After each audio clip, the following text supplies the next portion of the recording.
দীর্ঘ ১৭ বছরের নির্বাসিত জীবন শেষে দেশে ফিরেছেন বিএনপির ভারপ্রাপ্ত চেয়ারম্যান তারেক রহমান। এই প্রত্যাবর্তন রাজনৈতিক অঙ্গনে যেমন আলোচনার জন্ম দিয়েছে, তেমনি সামাজিক যোগাযোগ মাধ্যমে নতুন করে আলোচনায় উঠে এসেছে এক স্মৃতির ছবি। তারেক রহমানের দেশে ফেরার খবর ছড়িয়ে পড়তেই নেটিজেনরা শেয়ার করতে শুরু করেন প্রয়াত চিত্রনায়ক মান্নার সঙ্গে তার একটি পুরনো ছবি। ছবিটিতে দেখা যায় তারেক রহমান ও মান্না একে অপরের সঙ্গে করমর্দন করছেন। একটি মুহূর্তে সেই দৃশ্য এখন ছড়িয়ে পড়েছে সামাজিক মাধ্যমে, যা ফিরিয়ে আনছে স্মৃতির আবেগ।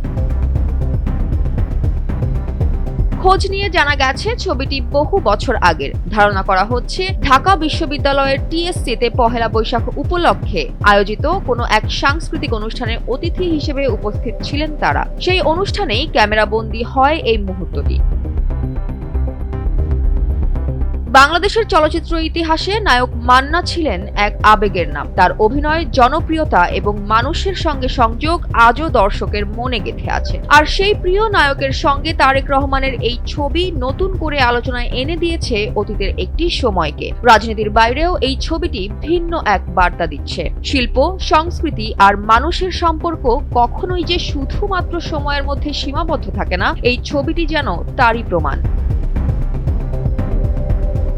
একটি ছবি, একটি করমর্দন, যা বছর পেরিয়েও মানুষের অনুভূতিকে নাড়িয়ে দিতে পারে। আজ তারেক রহমানের প্রত্যাবর্তনের সঙ্গে সঙ্গে এই ছবিটি যেন খুলে দিয়েছে স্মৃতির সেই পুরনো ঝাঁপি। রাজনৈতিক আলোচনার বাইরে এটি এখন একটি ইতিহাস, যেখানে আবেগ আর জনপ্রিয় সংস্কৃতি একসঙ্গে মিলেছে। স্মৃতি, আবেগ আর মানুষের ভালোবাসায় তারেক রহমানের দেশে ফেরা ঘিরেই আলোচনায় তাই আবারও ফিরে এসেছে প্রয়াত নায়ক মান্নার নাম।